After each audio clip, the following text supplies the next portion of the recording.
I loved the character. Also the fact that there was Nagesh Kukunur, who's the director, and Applause, who's the producer. Right. And they came to me with the script. When they said it's a serial killer, I'm like, why me? I think it was a myth at that time that you cannot play a sister, then you don't get lead roles, you cannot play mother, all those kind of things. I think what is very important is that you have to keep working, you have to keep doing different roles. Like even when I was a commercial actress, like commercial cinema actress, who became popular with Tezab, I still managed to do something that was different, like Mrityudan or a Prahar or a Dharavi. You know. When India's top superstar lives in this town where practically no one around knows that you live there and who you are. It's almost like Family Man. You know, have you seen the show Family Man? Yes, I have. A rather popular show where there is, of course, Manoj Bajpayee, who's actually a spy, but he lives a very normal life, but he has a parallel life too. Right. What was that like? And I'm sure you've been asked this question lots of times before. But I want to get to the heart of exactly what it's like for Madhuri Dixit to become anonymous, a homemaker, raising children from that massive star that she was in Bombay. Quite enjoyed that quiet time that I had by myself, doing my own things and having my kids, taking them to the park without being recognized and just having fun with them, sitting on the jhula with them and taking them out, taking them for skiing and stuff like that. But of course, Denver also has Indians, so once in a while I used to get spotted, and slowly as the word spread that I'm living in Denver, people started like coming in cars, passing my house. They go slow, and they know this is the house. And this is the house, oh, this is the house, and trying to see if I'm there, if I'm doing something in the garage or the garage is open, if I'm there. Letters written in blood, because initially there was no no social media or anything, or so people used to write letters. And so blood letters you've got? Yes, Hajar. yes, blood letters. Anything that became dangerous? No. I'll tell you why. So I used to live in Andheri first, and Tezab had released, and I had not moved from there. I was still living there. So he came to my house, rang the doorbell, and he had come with all suitcases and everything. A big elderly guy, and my mom opened the door and says, "Yeah," he says, "Madhuri ji hain." So I said, "क्यों?" "उन्होंने बुलाया मुझे." So he says, "Why? क्यों?" तो बोले नहीं, वो मुझे आज गोद लेने वाले हैं. She's going to adopt me. And he wouldn't leave. So then we had to get our neighbors, mobilized, and we said, please do something, because so then they had to gently tell him that, see, look, there's that, explain to him, and somehow they got rid of him. Put him in a cab and said, go back to where you came from. What's your favorite Shah Rukh Khan memory? I think every time we were on the set, it was exhilarating, because he has that energy that he brings in, with him. And with his lovely sense of humor. We always used to be laughing, and we really had a carefree kind of time, on the set. And how would he be different from a Salman? Salman is a different person. He's naughty. He's very mischievous. Pranks on the set? Not pranking someone, but just that he has that eye, that glint in his eye always. And he would look like, oh, maybe he's not very serious about his work, but once his shot comes, he's all there,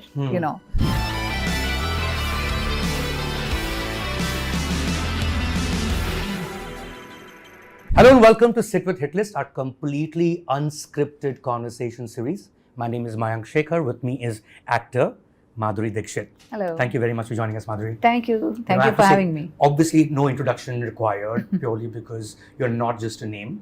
You're also a metaphor of the times, as it were. For a lot of people, Madhuri Dixit means late 80s to late 90s, completely, the entire decade, as it were. And then, of course, you have your nicknames, Mads, Mohini, Dhak Dhak Girl.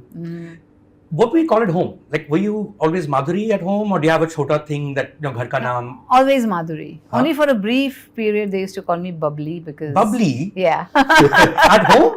At home. I was little, very little. Because I used to make bubbles, spit bubbles. Oh, really? Because I saw Bubbly written on IMDb, and I thought maybe that belongs to Preeti Zinta. Whenever they spoke about Preeti Zinta, was always Bubbly, right? But of course, we're meeting a couple of weeks before your new show drops online on Jio Hotstar, produced by Applause, Mrs. Deshpande. Madhuri Dixit plays a serial killer. Now, that's a log line that anyone would listen to and then click on that show, right? I hope so. It's crazy enough. Is that why you picked that show? Just that log line, Madhuri Dixit plays serial killer? No, I mean, that was not the reason why. I mean, could have been. Could have been, yeah. It's exciting enough, right? Plays a killer, and she's a killer smile, and she kills with a smile or whatever. But those are headlines that we use in newspapers. But no, actually, I loved the character, and also the fact that there was Nagesh Kukunur, who's the director, and Applause, who's the producer, and they came to me with the script. When they said it's a serial killer, I'm like, why me? You know. But after I heard the whole script, I understood their vision, and I thought this was something very out of the box for me to play. Right. And I don't think anybody has ever played a woman like serial killer on the screen. But that was not the only reason why. Of course, there's the multi-layered character, and she's so calm and she's so composed, and yet she can make people feel very uncomfortable with the silences and you know, those kind of things which I thought was very attractive about the Isn't that liberating in the sense that, Madhuri, when you started out back in the 80s, late 80s, there was an image thing, you know, everyone was conscious of that image, you know, especially heroines, you know, you can't even play sister, you can't play mother because आपका career ही खत्म हो जाएगा, TV पे नहीं आ सकते हैं, and then suddenly like this revolution called OTT comes out, which is obviously doesn't have that much to do with box office. You don't have to care so much. People watch if they want to watch, and they'll watch it at home. Is that liberating for you as an artist, as an actor? You know, the funny thing is that when you say that you cannot do this, that, I've done everything before I became popular. You did play the sister, right? Yeah. That's the only thing I didn't play, but I did play the sister to the lead actress. Which one? I did a small, I mean, it didn't get passed, but I did a small, we kind of made a pilot for a TV serial at that time. So I'm just trying to say there are no set rules, and rules can be broken. You know, you don't have to say that this is something that's written on stone and it's not going to change. I mean, a lot of people have changed. Like even Shah Rukh Khan, he did TV serials first and then he came into movies. So I'm saying that he played a crazy guy in Anjam with you being there. Yes. Right, and that's not what heroes used to do back then, right? Yeah, exactly. So rules are made to be broken. And having said that, I think it was a myth at that time that you cannot play a sister, then you don't get lead roles, or you cannot play mother, all those kind of things. But I think what is very important is that you have to keep working, you have to keep doing different roles. Like even when I was a commercial actress, like commercial cinema actress, who became popular with Tezab, and I still managed to do something that was different, like Mrityudan or a Prahar or a Dharavi, you know, I did a special appearance in the movie. Because I was brought up on those kind of films. Really? Like there used to be art cinema and commercial cinema. And my dad used to read the newspaper every day and then see which movie is getting the best reviews, and we used to go and watch that movie. So I've seen a lot of Shabana Ji's movies, like I've seen Bhuvan Shom as Shabana Ji's movies, then other like the whole art house movies, and there was Chaya Geet, and you know, Saturdays used to be movie weekend, and Sunday used to be the Hindi weekend movie, and so I was brought up in both kind of influences. And so when I started doing films, and Prakash Jha came to me with Mrityudan, I was doing commercial cinema then, and you were shooting Khalnayak, if I'm not mistaken, when he came and narrated you the script, right? Yes. Were you doing the that song? No, sequence? No? that's taking your imagination too far. Yeah, that would be a dramatic. I know, right? From that, you went to yeah. No, but I loved the script because I thought it was, you know, a strong woman's character who's talking about women empowerment and stuff. And I said, I want to do this movie. It was Zid Se Maine wo film ki. And I'm glad I did. Because, you know, people said, oh, you're a commercial actress, there'll be no makeup. And then, you know, you don't know how the people are going to react to you and this and that. And I thought, you know, it's something that I want to do, and I did it. You know, so. You know, in terms of how people would react to you, I think the one film that you did, let's call it Madhuri 2.0, is Dead Ishqiya. And for those who are watching this at this point, just remember Sit With Hitlist, Huma Qureshi. We had her on the series, and we spoke about Dhed Ishqiyan. Yeah. And she's obviously a huge fan of yours. Who's not, and which leading actor would not be of these current times for sure. And she's like, she was very apprehensive about that part, in the sense that there is a hint of same gender love inspired by Lihaf, Ismail Chughai's short story. But you were the one, once you were convinced, you were going for the kill. I mean, how would that mainstream audience see Madhuri Dixit this way? Was that something that crossed your mind? Like, are you taking a leap of faith beyond what you'd imagined? Yes, I do. Because I think as an actress, I shouldn't be thinking of what the audience is going to think of me as a person. I'm playing a character. Right. And I always thought of myself as playing that character, being in that role. So for me, I was Begum Para, and everything that comes with that, with being Begum Para.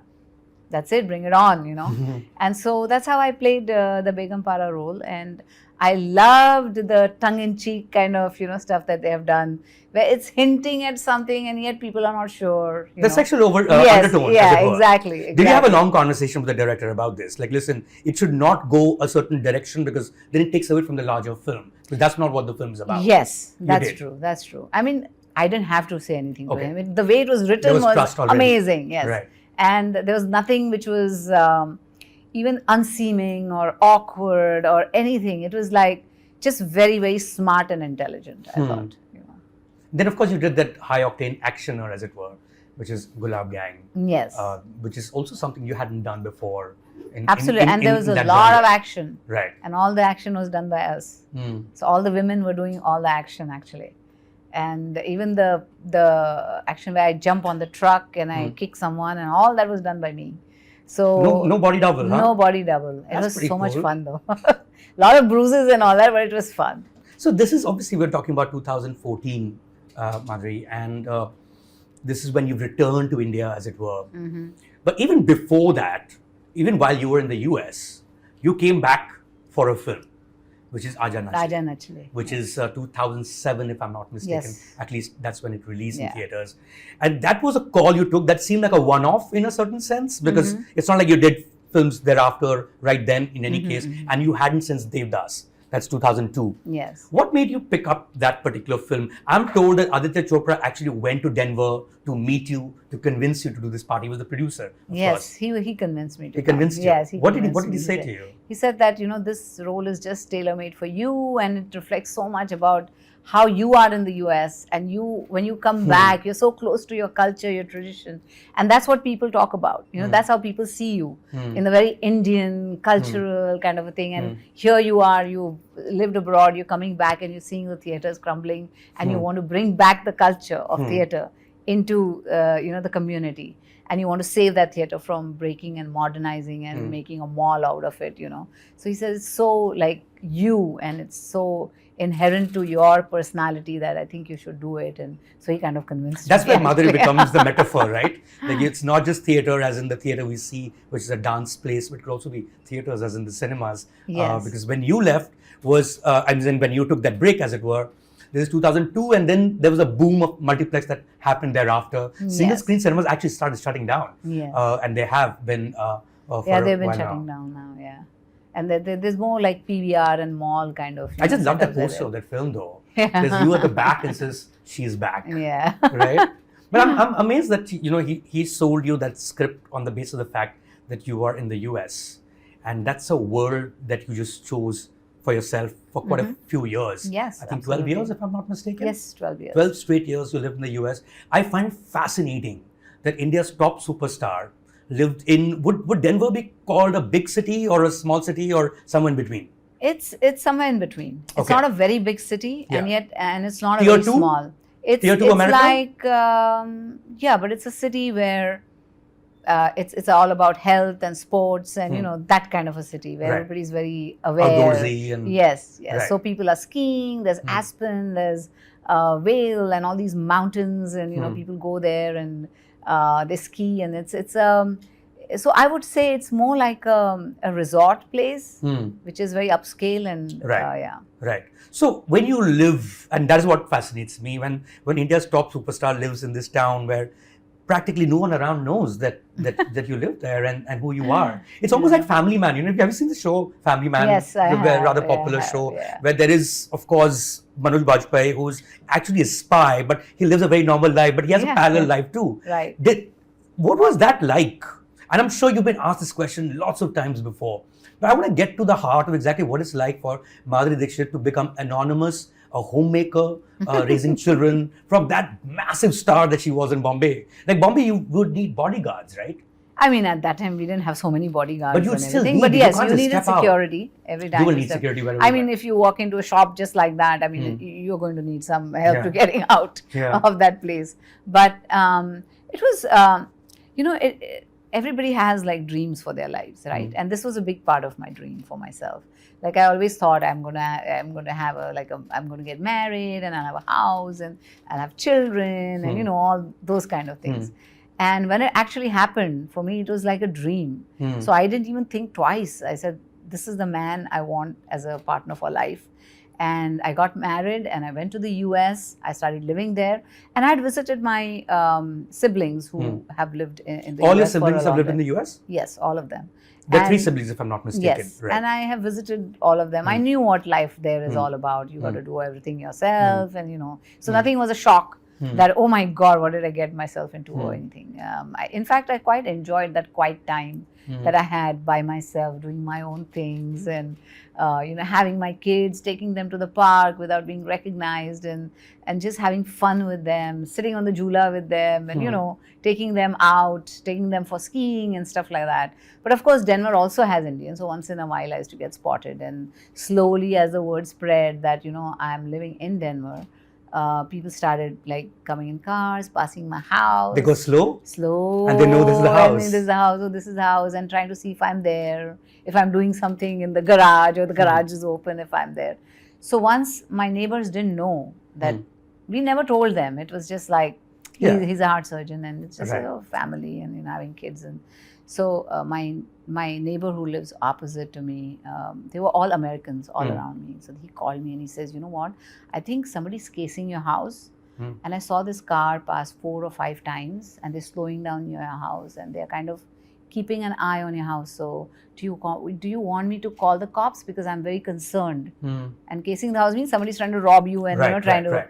So I'm like, no, don't do that. You don't know what's going on here. Yeah, you don't know what's going on. So I had to explain that this is what is going on and, they just want to maybe meet me or just spot me in the house or whatever. And they say, why didn't you tell us? Oh my God, we have a celebrity amongst us, our midst. And they said, oh, we want to see your movies. What kind of movies do you make? I said, we have musicals and, it's all about song, dance, romance. And they said, oh, please give us a few things. And my neighbor just got addicted to the movies. Oh, really? Yes. And he used to come, do you have another one? Do you have another one? Every weekend he wanted to see because he loved musicals. And so then the word got around and they said, oh, why didn't you tell us? And, and then they had Indian friends and then they realized and, all that. So it was... So you got busted, basically. Yeah, busted. Yeah. Totally busted? Totally busted. Oh, damn. But until then, your social life, like you would just say, hi, I'm Madhuri. Yeah, hi, I'm Madhuri. Dr. Nene's wife. Yeah. When you got married, the whole world was going crazy as if you would have married them otherwise. What do you mean? I found that strange. But it could. I mean, I don't know. I mean, just of course, you're absolutely fine. That's great to know. But it can be a security hazard, right? Like you couldn't live this life in India, for instance. There would be. I mean, there's a crowd outside Shah Rukh Khan's bungalow. To a point now, they can't even stand on his own birthday. The same thing is likely to happen to you in Bombay.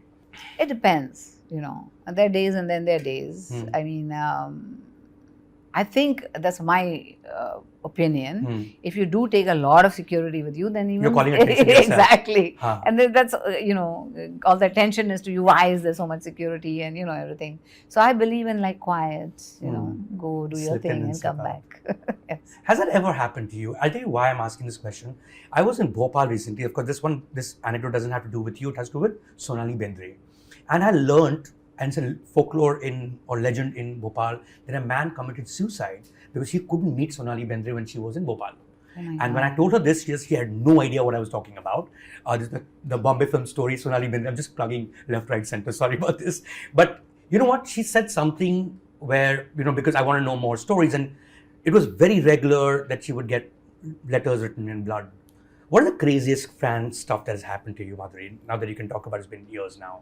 Well, do you want crazy or do you want something that's like amazing? Amazing is later. Crazy is first. Crazy is first. Yes, absolutely. I mean, like you said, letters written in blood, because initially there was no no social media or anything, or so people used to write letters. And so blood letters you've got. Yes, Hajar. yes, blood letters. Anything that became dangerous? No. I'll tell you why. So I used to live in Andheri first, and Tezab had released, and I had not moved from there. I was still living there. One day, one man turns up. And then east or west? East. So he came to my house, rang the doorbell, and he had come with all suitcases and everything. A big, elderly guy. And my mom opened the door and says, "Yeah." He says, "Madhuri ji hain." He says, "Kyun?" "Unhone bulaya mujhe." She says, "Why? Kyun?" तो बोले नहीं वो मुझे आज गोद लेने वाले हैं. She's going to adopt me. And he wouldn't leave. So then we had to get our neighbors, mobilized, and we said, please do something, because so then they had to gently tell him that, see, look, there's that, explain to him, and somehow they got rid of him, put him in a cab and said, go back to where you came from. But then I decided that it was time to move somewhere where it's more secure and there's security and all that. That's when I moved to then Juhu. I started living in Juhu after that. So crazy things like that do happen. And of course, the flip side of this, or the good side of this, or of fame of this magnitude, is how everyone literally knows you anywhere in the world. I mean, there are famous stories of, a cricket match happening, Indo-Pak match happening, where the Pakistani crowd is yelling, Madhuri le lo, Kashmir de do. Or to that song, that Jute Le Lo from Aapke and Koun, right? I mean, they were all singing it. I think during Agra Summit, Parvez Musharraf mentioned you as well. What's that like? That's the good part, right? I mean, you're just there everywhere. I think the good part for me, personally, is somewhere in North India, there's this Sardarji who celebrates my birthday every year and does some massive social work. So he made a whole park for, people with disabilities. So he gets them there, gives them food, he lets them play and, do all those things. So I think when people do that, it's amazing to me that they are doing something in my name, but it's their actions, and it's in my honor that he's doing that, which is amazing to me. But any great encounter you remember with the head of state, or something that comes to your mind, which is wow, that's pretty cool. That's amazing. Oh my God! You met someone you didn't think would be your fan and turned out to be one, and they would be the furthest from a Bollywood fan in any case, or it could be anyone. I'm sorry, I just. There's just so much that has happened in your life now, Madhuri. It's impossible for you to remember things. One pinpoint. I know that there is, or I've been told that there is a lake in Arunachal Pradesh. That's true? It's true, because we have shot there for Koila. And that's the lake we did the song Tanhai, that song. So we had shot that song there, and then apparently later on they just called it the Madhuri Point. So everybody goes there, and have you been since? No, I haven't been since, but I've seen pictures which my fans have sent me because they've been there. So I've seen the pictures of the written thing and then the whole lake behind. I remember watching you on a Google Meet, a Google conference a long time ago, where you spoke about Koila and how your kids watched Koila. Yeah. And they're like, what's going on? No, that was a little song where, the usual heroine, eating bhang ka laddu by mistake and getting high and then singing the song. So it was going on television, and maybe my kids just kind of came across it and they watched it, and then I had just left the house to do some work, and by the time I came back, the kids had gone off somewhere, and I saw his computer and there was a little note hanging from RN, So I opened the note and he's like, why are you acting so weird in this film, Koila? Mom. So yeah. How old are the kids now? They are 20 and 22. Oh wow. Yeah. So would that make you an empty nester at the moment? Yes, They've absolutely. sort of grown up and they've kind of left home. The younger guy is in college at USC, and the older guy just graduated this year in May, and he's working in Apple. So it's like neither into movies. Well, the older guy had some inklings of maybe wanting to be in movies. But I think he loves, his passion is music. Okay. So he produces his music and he does all that. And even in school, like he's done music as a minor, and then of course the engineering, CS engineering as the major. And that's what, you know, got him, because he falls in that niche where he has a music experience and of course he's an engineer. So could be a great music producer. Yes, absolutely. And even in Apple, like, because he's in that space, they're working on some noise cancellation thing using AI, ML and stuff like that. So he's really enjoying himself. But he loves music, he discovered, and then he wants to do something with that too. What about the younger one? Younger one is a STEM guy. So he's just, technology and, engineering, math. And he's just like, he's amazing though. He's amazing. So neither in like straight off Bollywood entertainment. You kept them away also, right? Well, not really kept them away, but you know, I've taken them when they wanted to come with me, and if they didn't, I brought them with you that. when you moved here, yes, and they weren't that old yet. They were 6 and 8 when 6 I and moved 8 exactly. Here. Yeah. So they've seen the Bombay life. It's amazing that no one even knows what they look like, because given the paparazzi culture now, where you just see all the kids, or maybe. Is that something that you were conscious of, Madhuri? Well, my fans and those who know what they look like and everything. But my kids are different, you know. The younger one is not interested in this whole, circus. He's like out of it. He's like, bye, mom. I like how you call it circus. It is a circus now. It is a circus. When you come, step out of to go anywhere. So he knows how to run away, hide himself, and the older guy is more, out there and open, and so. Both of them have never been actually into the industry. I think they have seen more of my films after they went to college than they ever did before. Really? Yeah, because of their Indian friends. Right. And they all got to know this is Madhuri's son? Yeah, exactly. So, have you seen this movie? Have you seen this movie of your mom? No, I haven't. Okay, let's see it. So all friends come together and they watch the movie, and he's like, Mom, how come we didn't see this movie? Or we haven't seen Dev Dhak? How come we haven't seen Dil To Pagal Hai? And they watch more films of mine now than they have before. Do they have a favorite? They love Devdas. Okay. And they also love Dil To Pagal Hai because of the songs and everything. Do you have a favorite? It's very hard to say. It's very hard to say. You'll give that answer, na, sab hamare bacche hi hain. How do I pick between my children? True. Hai na? Very true. How can I pick Okay, how about underrated? Like a movie that you really enjoyed doing, the process of it, what you saw of it, but maybe that many people did not discover it at the time, or perhaps... it's very funny, because when Prakash Jha's film, Mrityu Dand, first came, like, people did not take to it as much. But I met so many people who've seen it. Yeah. So it's crazy. It's to me, it's amazing that people always talk about that film, which in theatres did not do maybe as well as we thought it would. But people talk about it all the time whenever they meet me. Oh my God, that film of yours was so different and you were so good, and And that's also because there's so many roles that you've done, Madhuri, that will overshadow anything that you do in terms of a Mrityu Dand, right? I mean, like also the 90s were a certain time. Why do you think that the 90s were the way they were, in the sense that the stars of those times are still spoken of, the movies of the times are still spoken of, the music of that time, it feels like it was 10 years ago. It wasn't. It was 30 plus years ago, are still heard. Like if you get on a cab or a rickshaw, the music they listen to is still the 90s. Do you think one, that there was a monoculture mainstream that doesn't exist anymore because of fragmentation, YouTube, OTT platforms, television? Because movies was the only form of entertainment. Right. Any family outing used to be, let's go to the theatre and watch a movie. Yeah. Yeah. And so people used to go as a family, as a whole unit, go to the theatre, watch films and come back. And it used to be like an undertaking and a celebration, of sorts.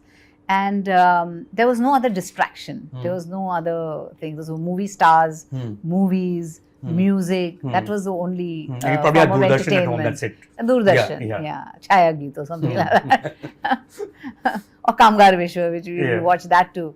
But I think now when there is, like you said, so many fragmentation, like there's OTT, there's Twitter, there's Instagram, there's YouTube, there's stars everywhere. Every genre has a star, And so it's no longer just the movie stars.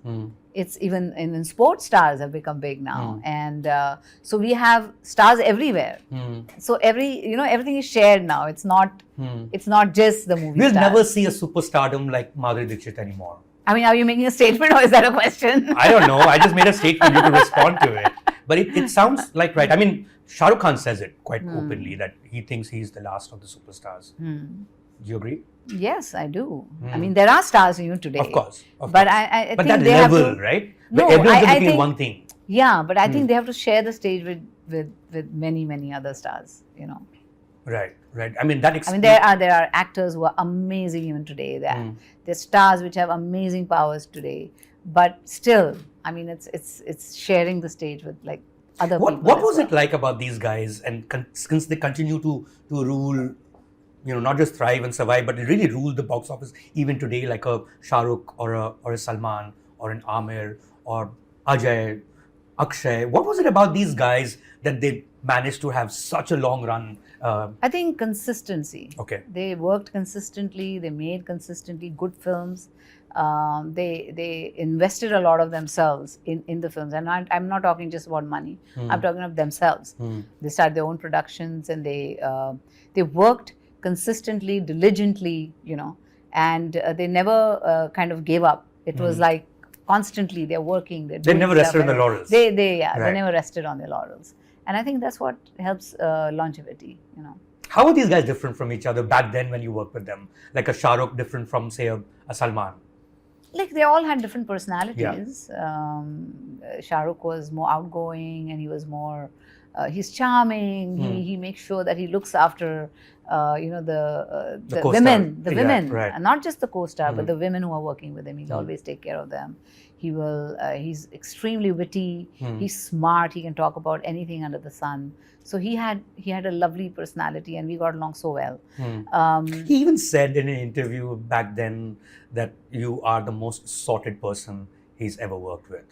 I think he had said, I'm the best man he's ever The best worked man with. was the headline, yes. But I think what he meant to say was the most, which I don't want to quote that. Yeah. But he wanted to say was... No, and I don't mind it. Okay. It doesn't make me a man just because he says it, but I know what he's saying when he says that. And he's learned the most from you. What did you teach him, Madhuri? What did you teach Shah Rukh Khan? Because it would be great for people who are watching this to also learn it from you. Anyone, anything. I think he's talking about his own observation and what he has observed, or when he danced with me, or when he did scenes with me. There's a lot of give and take when you're doing a shot, and sometimes it's surprising. Oh, I mean, she did that, or he did that. Oh my God, that was good, and stuff like that. And I think that's what he's talking about: learning little things, nuances, in a scene or a song, or just about being with the person and just observing. What's your favorite what Shah kind Rukh of a Khan person. memory? Oh my God. I think every time we were on the set, it was exhilarating because he has that energy that he brings in, with him. And with his lovely sense of humor. We always used to be laughing, and we really had like a carefree kind of time, on the set. And how would he be different from a Salman? Now, Salman is a different person. He's naughty. He's very mischievous. Like pranks on the sets? Pranks on the sets? Not pranking someone, but just that he has that the eye, that glint in his eye always, and he would look like, oh, maybe he's not very serious about his work, but once his shot comes, he's all there, So he was also pretty. I mean, we got along very well, and we worked very well in Aapke and Koun. And I did 5 films with him, 4 or 5 films with Salman. So he was, I think he was very down to earth. He was never, he gave that vibe sometimes, when he walks onto the set is like, but actually he's just a very simple guy in real life. Everybody talks about him living in that one room, whatever, he's always like that. He's sitting outside his van. He's never inside the van. He's always outside, just chilling with his friends, and so he's very easy, kind of gives the vibes. but he's The very, reason I'm very asking you this easy. is to get a sense of the 90s, Madhuri. I mean, there's no one else who can give us that sense better than you, who literally ruled that entire decade. Right. I mean, one of the things that everyone talks about when it comes to that decade is, yeah, sab late hi aate the, which is also not just true for 90s. It's even before, right? Say, like a Shabana Azmi talks about how Sanjeev Kumar would always be late. Yeah. Shatrughan Sinha would always be late. Govinda is notoriously late. Aaj aayega ki Thank nahi? God I worked with people who are always on time. Yeah. One is Anil Kapoor, Jackie Shroff, Salman, Shah Rukh, they all were Amir, of course. always on time. Amir, always on time. So everybody used to be on time and never made us wait. With Govinda, I just did 2 films, and that too, we were all doing 2 shifts. So I don't know, I never worked with him where he came late. Right. But also they would get late because they'd be working on so many films at the same time, right? Exactly, I've done that. I've worked in 2 shifts, 3 shifts sometimes. Yeah. And so maybe he got late coming from one set to another. Exactly, Maybe he got late, I don't know. That's what but with would happen, me, right? it never happened when I was on the set, I have to say. Fortunately, we all were like always on time. The other part of the 90s, which is very different from now, of course, is because you mentioned social media, Madhuri, is how everyone is everywhere at any point in time, whether you even know what time they take a flight, because it's already there, being broadcast on Instagram, as it were. There was a mystique to the Stardom at the time because you barely got to see them, but for that 3, maybe thrice or 4 times in a year. In your case, I think one year you had some 12 releases or 9 releases. Oh yeah, yeah, that's crazy. So, but outside that, we never really saw them, right? That adds to the mystique, you think? Like, people don't know much about you. Yeah, that's there. Yeah. But I think generations change, and this generation doesn't want you to know you only as a star. They want to know you as a person. So they want to know what you like to dress up as, what makeup you do, what's your skincare routine, because they are looking, they're learning, they have aspirations, they want inspiration sometimes, right. And that's why they want to know you as a person. Now, how much you give out is up to you. Yeah. Some people are very comfortable with, every little second they are posting and putting, I'm here, I'm there. But there are some people like me who want to do that in moderation and not too much. And but I think it's a great platform to be in touch with your fans, to connect with them, and to tell them whatever you want to say from your side. Sometimes you can, if there's some rumor going on, you can just put one line and you just clear it out. Yeah. And on Insta, I love to do the reels because I think it's not about being proper Insta reels. They're about just having fun in life. Just like, just have a, or I do YouTube as well, where I've talked about skincare. I've talked about my kids going to college and them coming back and what their experience was like. My in-laws, their journeys, my husband with his healthcare and, health tips and everything. So you use every medium to do what you want. Right. I'm glad you mentioned the bit about if there's a rumor, I can quench it right there. Yes. I finished off by just saying this is what it is. Because back in the 90s, there would be so many rumors, right? My God, and there are all these film magazines, and that's the only way anyone had any access to a movie star is to read about what's going on in their lives. And I don't know whether the lives were that interesting also. Was it that interesting? How? But we were doing 2 to 3 shifts. How can the life be that interesting? Not possible. Did you ever have a run-in with I know you're doing an amazing interview right now, but there wouldn't be that many opportunities also to do interviews, right? I mean, interviews used to be like those 3-4 magazines that we used to do interviews with. Yeah. Or there was Lehre or something like that. The video magazine. Video magazine. Yeah. And unless we were doing some shows internationally, then there used to be a few international magazines we used to do interviews with. But that was about it. But did you ever have a run-in? Radio, of course. Yeah. But did you ever have did you ever call up a journalist and listen, what are you even saying? Like, what have you written? What is the rumor? Nah. No? Never did that. Never bothered? Never bothered. But you would read it though. You read it. But you're in the cover. But whatever. Whatever? Because I was doing my thing. I was so busy. I didn't have time to, think about all this. Just going from one set to another. Yeah, one set to another and trying our best, putting our best foot forward, working so hard. And that time was very different. We didn't have scripts in our hands. Sometimes we used to be on the sets waiting for the writer to give us the dialogue so we could mug it up and just do the scene right there and then. Very spontaneous, So our brains were always ticking and working. Was there a magic to that too?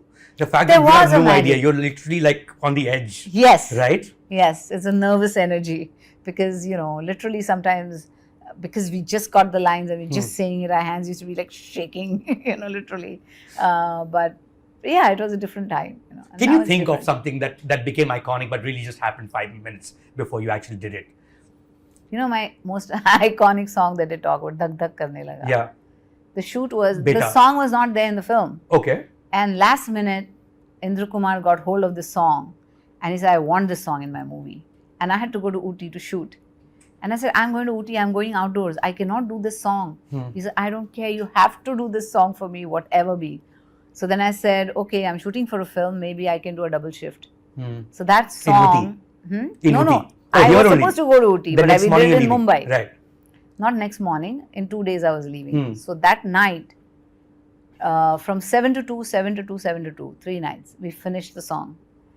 We shot from 7 p.m. to 2 a.m. 2 a.m. That is crazy. Yeah, and when Baba Azmi walked onto the set, he hated the set.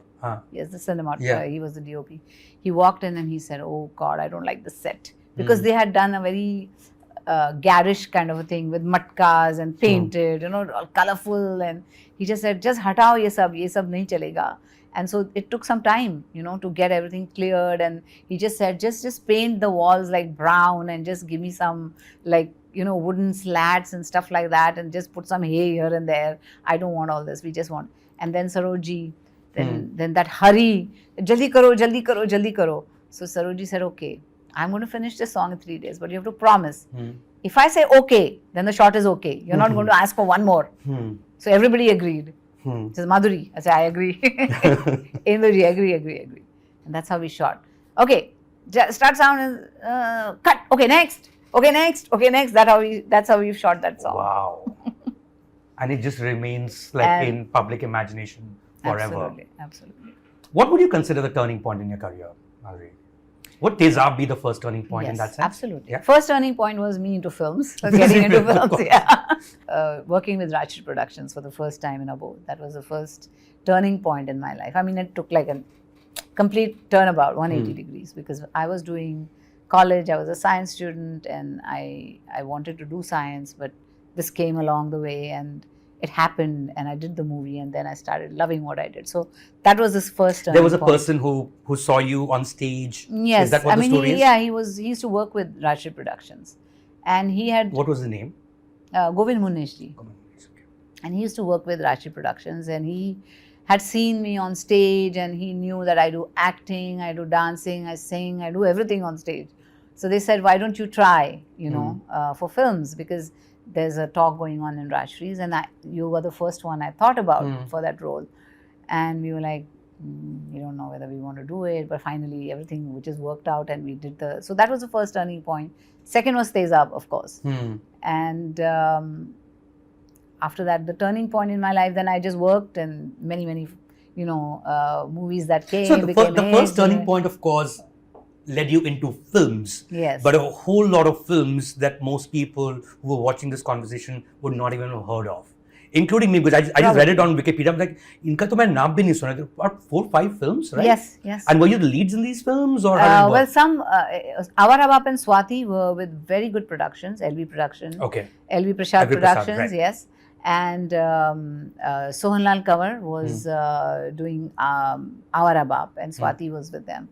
And because I was wanting to do studies and I wanted to do this, so it was just 10 or 12 days of work. I was second lead to Meenakshi Sheshadri. And I thought, oh, this is great. I can do my thing that I love, and then I can go back to my studies. So I did all these small films here and there. And during Awar Abap, we had a chance meeting with Subhashji. He had come on the sets to meet Sohanlal Kanwar. They were friends. So he said, she's very good. She dances so well. She acts so well. You know, you have to see her footage and everything. So Subhashji said, acha, tum dance kar leti ho? I said, yeah. And says, will you dance for my movie Karma? There's a small thing. And usme aise nahi hai, the hero heroine are dancing, and then the actual hero heroine of the film are going to imagine themselves in that same song. So I said, okay, I'll do it. And then I went and I did the song. With Saroji was the choreographer for the song. And you were in Karma? Yeah, it was cut off then. That song was taken off once he said, I'm going to sign you for the film, then he took that song out. Oh, damn. Yeah, he did.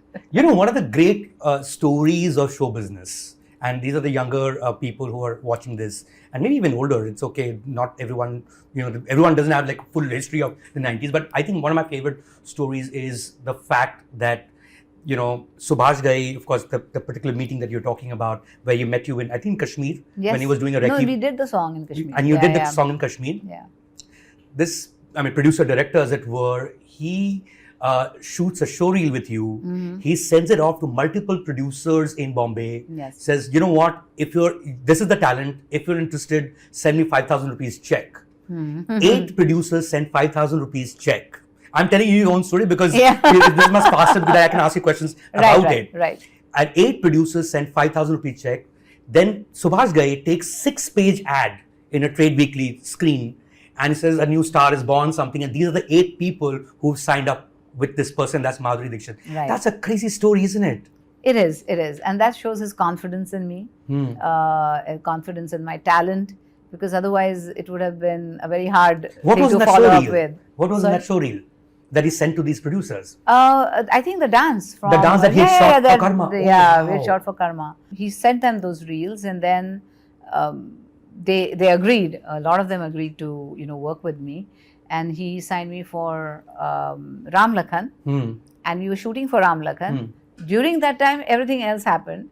So who were these 8 producers? I'm guessing that would... I'll have to go back and look at the names. I'm sure you have these ads somewhere lying with you. It's so iconic, isn't it? Yeah, but the funny thing is, we didn't know anything about the industry. So for me, I didn't even know how enormous it was, everything that was happening. Yeah. How big it was. For me, I didn't even realize it. When people talk about it today, then I go back and I say, oh my God, it was quite a big thing, So anyway, but I don't have any... You've not kept these things? No, nothing. Man. Yeah. Now I should have. But I'm sure it's lying in screen office somewhere. I'm sure you'll get it somewhere. In today's day and age, you'll find anything anywhere. So anyway, so all that thing happened, and I was doing a movie along with Ram Lakhan. I was doing another movie called... I don't even know what it was called now because that movie didn't get made. Oh, okay. But I was working with Bapu Saab, and he had picturized a song with me and Anil Kapoor. And that song, the editor was N. Chandra. So he was editing that song, and he saw me in the song. And he said, I want to sign this girl for my film. I'm thinking of writing, because he had just made that film with Nana Patekar and does anybody remember the name of the film? We can Google this. No, not Kathak, sorry. Pratighat? Pratighat, right. No, not Pratighat. Before Pratighat. There's Prahar, but then Nana Patekar directed Prahar. So that's a different directed film. it. Oh my God, why am I blank right now? Anyway, so we he will was flash doing... it on the screen. Yeah. So he was doing that. He had just gotten over that film. He had finished it. It had done very well. And he wanted to do like a whole-scale commercial film. And so he said, I want to work with this girl. And that's how he signed me for Tezab. And Ram Lakhan was shooting, Tezab was shooting, everyone was shooting together. But it so happened that Ram Lakhan got delayed a little bit, and Tezab came before Ram Lakhan. So Tezab hit the screen before Ram Lakhan because of the delays. And that was the big moment, right? That's when Madhuri Dixit became Madhuri Dixit. You could feel it? You could feel it around you? Well, the problem was when it released, I was not here. I was in the US. Oh. My sister was getting married. So it wasn't a big deal for you that the movie's releasing? No, Tabhi... So many films were releasing. And my sister's marriage. And some had released also. No, your my sister was sister's getting married. Okay, she was getting married, so it was a big thing for me. Yeah, sure. So I was there. Of course. And my then manager called me and he said, oh, picture hit hai. So I'm like, oh, thank God one film is a hit. And I was like, okay, good. But I didn't know what a hit film feels like. Right. So when I stepped out from the airport, there was these 2 little boys. They used to come and dust your car with a little rag. And so they were standing and said, Dekh, Mohini. I heard it.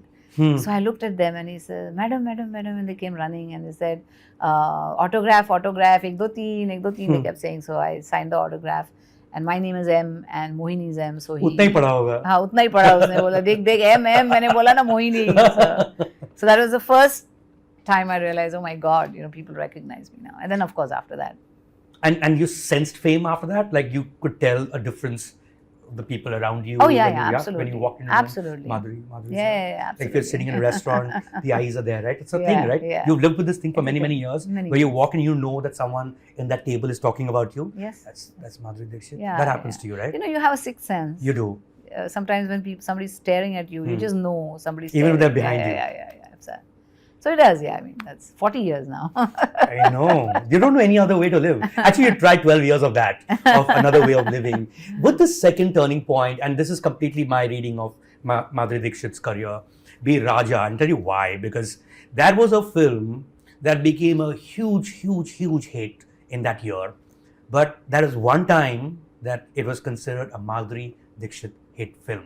Yes. They always made it about the movie star or the male movie star, as it were. But this is one time they said, boss, ye Madhuri ki hit hui hai. Yes. And that changes everything, right? Because everyone keeps talking about pay parity, but pay parity is based on box office. And if it's going to be a Madhuri Dixit film, Madhuri Dixit will obviously make more than everyone else. Yes. And that film really gave me a lot of gravitas, you know, as an actor. A lot of wazan, like they say. The man in the industry, as Shahrukh put it. Yes. Yeah. And people started recognizing the fact that I can pull a movie on my weight. Yeah. And this is right after Hum Aapke and Kaun. Yes, this is right after Hum Aapke and Kaun. And which was a remake of Nadia Ke Paar. It was like a version I would say. In a certain sense. And the director of Nadia Ke Paar was director of Mr. Muniz, who found you. And oh yes, isn't that an amazing coincidence? Oh my God, yes, isn't I that a think crazy about coincidence? that. Oh my God, that's really a crazy coincidence. It's that's the person who spotted you, then made Nadia Ke Paar, which became Hum Aapke and Kaun, which will remain your greatest hit, or Hindi cinema's greatest hit ever, right? Yes. And even today, I mean, it comes on TV and people just sit and watch it. You know? It's just, from any point to any point. It's such an easy watch, and it's so relatable. It just sucks you in as soon as you sit to watch. You just keep watching it. If you gave that film to your neighbors, Madhuri, in Denver, yes, they would lose their mind, because it's most Indians will lose their mind, because here's a story that has no conflict until the last 30 minutes. Yes. Right? When you first heard the script, I'm guessing Suraj Barjatya narrated the script to you. Did you not wonder, boss, isme to bas party chal rahi hai, story kab aayega? It's really just happiness throughout. No, I'll tell you, Suraj Barjatya is such a good narrator. He is amazing. So he was doing every part. He was playing every person, every character in the movie. Enacting it. How is he an actor? Because he looks like such a subdued dude. He's very calm, cool. Yeah, but is he acting it? Amazing. He was acting it, and all the songs were recorded. So I had a narration of 3.5 hours. Like literally every minute of the screen. Literally every minute of the screen. Wow. And the songs were already recorded, and he played the songs for us. And this is where the song comes, and he played the song. And then there was one song which was not recorded yet. He literally sang it for us. And I was just like, yes, I want to do this movie. It's beautiful. It's just heartwarming. It's so positive. It's about, grace. It's about elegance, tradition, connections, the relationships, the value of our culture and everything. It's so steeped in that, that, I said, yes, I wanted to do it. It's not about the story. It's about the interpersonal relationships. The whole movie is about that. And when we started shooting for it, it was like being with the family.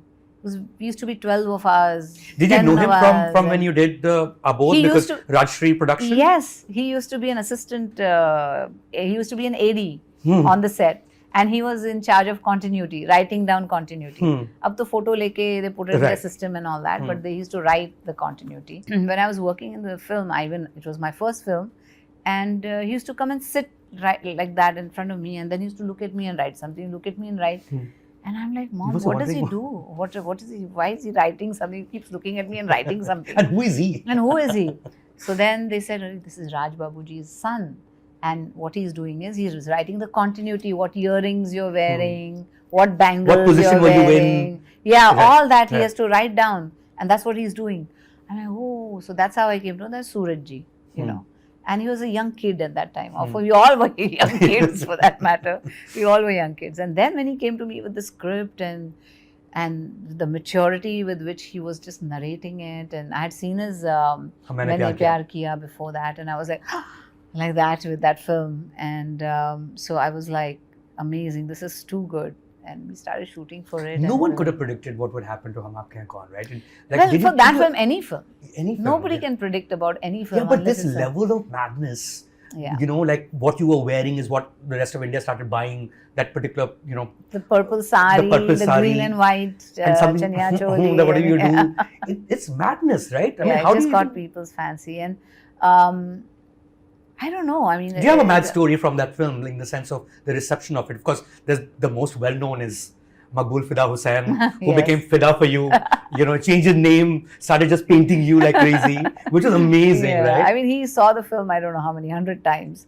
And he told me also, he says, the grace, you know, even when you are like just pouring tea or doing this or doing that, there's so much grace and elegance, and this is what he told me. It's so amazing to watch, and he loved the film, and he said the way the emotions flow through the film, it is amazing. And so that just caught his fancy, and he painted and just the persona, you know. It's not about, so people say, "Arey, aapka face nahi nazar aata hai usme painting mein."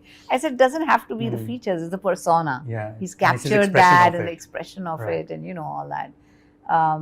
Yeah, I mean, that film did a lot of things. I became like a household member of everybody's houses, Nisha. whether it's Nisha, whether I was their daughter, or whether I was a girlfriend, or I was the daughter-in-law, or everybody thought of, you know, Nisha. And I remember I have a shooting somewhere in the north, and there were these Punjabi ladies who had come to see, and they looked at me, and they came and they started pinching my cheeks. And they're, "Kinni soni hai, hi, hamari Nisha," you know. And I was like, oh my God, they're pinching my cheeks. So I became like, for them, it was like a house member, you know, to them. That is nuts. A family member. Yeah, yeah. There was this movie that came out, and I hope you've seen it. It was a lovely film called Main Madhuri Dixit Banna Chahti Hu. Did you manage to see it, Madhuri? Yes, I saw it. It's a lovely film about a girl who sort of, you know, comes from a small town or visit a village. My question to you is, Madhuri Dixit bante kaise hain? And why I'm asking this, I mean, there's, you know, now everyone's talking about, you know, ed tech, as it were. But like back in 2013, you actually had like it couldn't be an app then, I guess you were online. You were teaching people how to dance like Madhuri. And that's an important element of being... It was called Dance with Madhuri. Dance with Madhuri, yes, right? And it was an edutech. Yeah. And it's still available, I'm guessing? It's still available on the satellites, some of the, like Tata Sky and Airtel and, you know, these. But we are trying to create another iteration of it. So we have shut it down right now on the website, but we are trying to create another iteration. And so obviously some of it, or most of it, is inborn and God-gifted. Madhuri's smile is going to be your smile you were born with, right? You couldn't have cultivated this over time, although one can. But dance is a big portion of it, isn't it? Like, there is a Bollywood dance. Everyone knows it to be, you know, how Madhuri Dixit does it. What is Kathak the basis of this Bollywood dance? Yes, because I grew up learning Kathak. Right. I started learning at the age of 3. So, you know, all the riyaz that we used to do, 2 hours of dancing, at least thrice a week. And if we are performing somewhere, every day we used to, you know, dance for 4 hours, 5 hours sometimes. So all that mehnat, all that, you know, hard work, you know, riyaz, which is very, very important. Practice. Even as an actor, like, does that grace become part of you, like the Bollywood ada, as it were? No. I mean, I think the grace is because I've danced Kathak, and then of course after that I learned the Bollywood style of dancing from Sarojji. Okay. And before that I used to dance in films, but I never thought that I'm giving my best because I was used to dancing on stage. And it's very different from dancing for the camera.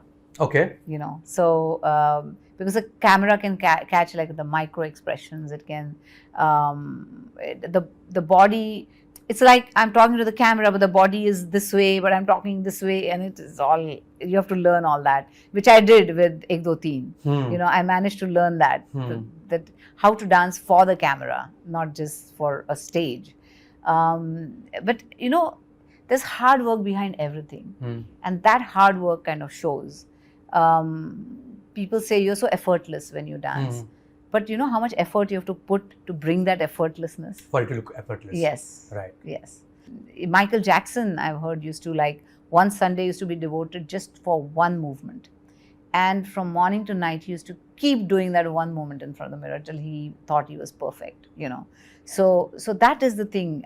It's a lot of hard work that goes into it. That's why it's main Madhuri Dixit banna chahti hu. That I have no film family connections, nothing. I just came from the left field, you know, from a Maharashtrian, you know, middle class family, and here I was in films, and I worked I worked really hard. Then there was Tezab, there's one film after another, and you know, for someone like that to reach that that powerful position was rare, you know, and so that's why I think the movie Main Madhuri Dixit Banna Chahti Hu, because even today, like there are even actresses who say, "Oh, I saw Madhuri Dixit in Ek Do Teen. It made me want to, you know, be an actress." Or somebody saw some film of mine and said, "Even I want to be an actress." So that little thing where you help someone just dream that